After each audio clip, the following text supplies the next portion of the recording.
വിശുദ്ധ കുരിശിൻ്റെ അടയാളത്താൽ ഞങ്ങളുടെ ശത്രുക്കളിൽ ഞങ്ങളെ രക്ഷിക്കണമേ. ഞങ്ങളുടെ തമ്പുരാനെ, പിതാവിൻ്റെയും പുത്രൻ്റെയും പരിശുദ്ധാത്മാവിൻ്റെയും നാമത്തിൽ ആമേൻ.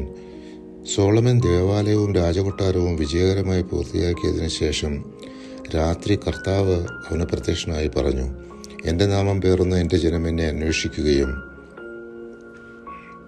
തങ്ങളെ തന്നെ എളിമപ്പെടുത്തി പ്രാർത്ഥിക്കുകയും തങ്ങളുടെ ദുർമാർഗ്ഗങ്ങളിൽ നിന്ന് പിന്തിരിയുകയും ചെയ്താൽ ഞാൻ സ്വർഗത്തിൽ നിന്ന് അവരുടെ പ്രാർത്ഥന കേട്ട് അവരുടെ പാപങ്ങൾ ക്ഷമിക്കുകയും അവരുടെ ദേശം സമ്പുഷ്ടമാക്കുകയും ചെയ്യും. 2 ദിനവൃത്താന്തം 7-ാം അധ്യായം 14-ാം തിരുവചനം.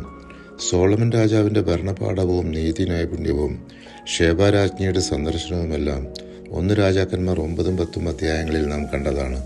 ഇതാണ് 2 ദിനവൃത്താന്തങ്ങളിൽ 8-9 അധ്യായങ്ങളിൽ വിശദമായി വിവരിക്കുന്നത്. സോളമൻ 40 വർഷം ജെറുസലേമിൽ ഇസ്രായേലിൻ്റെ മുഴുവൻ്റെയും അധിപനായി വാണു. അവൻ്റെ മരണശേഷം മകൻ രഹോബോവാം ഭരണമേറ്റു.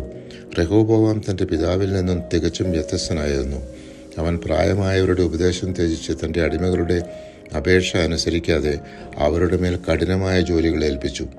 രഹോബോവാം ജനങ്ങൾക്കെതിരെ പ്രവർത്തിച്ചതുകൊണ്ട് അവരും രാജാവിനെ ഉപേക്ഷിച്ചു. രഹോബോവാം ജെറുസലേമിലെത്തിയതിനു ശേഷം യൂദാ ഭവനത്തെയും ബെഞ്ചമിൻ ഭവനത്തെയും വിളിച്ചുകൂട്ടി അവരിൽ നിന്ന് ഇസ്രായേലിനോട് യുദ്ധം ചെയ്ത് രാജ്യം വീണ്ടെടുക്കാൻ ഒരുങ്ങി. അവൻ തൻ്റെ പുത്രന്മാരെ യൂദയായാലും ബെഞ്ചമിനിലുള്ള സകല സുരക്ഷിത നഗരങ്ങളിലും ദേശാധിപതികളായി തന്ത്രപൂർവ്വം നിയമിച്ചു.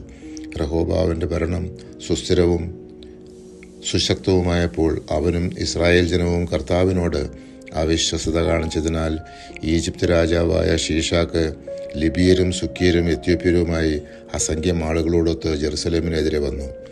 കർത്താവ് ഷമയ പ്രവാചകൻ വഴി അരുളി ചെയ്തു, നിങ്ങൾ എന്നെ ഉപേക്ഷിച്ചതിനാൽ ഞാൻ നിങ്ങളെയും ഉപേക്ഷിച്ച് ശീഷാക്കിൻ്റെ കൈകളിൽ ഏൽപ്പിച്ചിരിക്കുന്നു.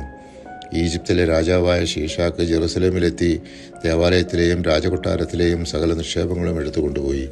അപ്പോൾ രാജാവും ഇസ്രായേൽ പ്രഭുക്കന്മാരും എളിമപ്പെട്ട് കർത്താവിൻ്റെ കരുണയ്ക്കായി പാപം ഏറ്റുപറഞ്ഞ് പ്രാർത്ഥിച്ചു.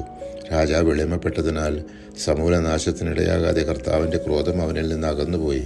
പരിശുദ്ധാത്മാവെ, തിരുവചനത്തിൻ്റെ ആനന്ദശക്തിയാൽ ആത്മാവിൻ്റെ ബലങ്ങളും ദാനങ്ങളും നൽകി തീക്ഷ്ണതയാൽ ഞങ്ങളെ ജ്വലിപ്പിക്കണമേ. ആമേൻ.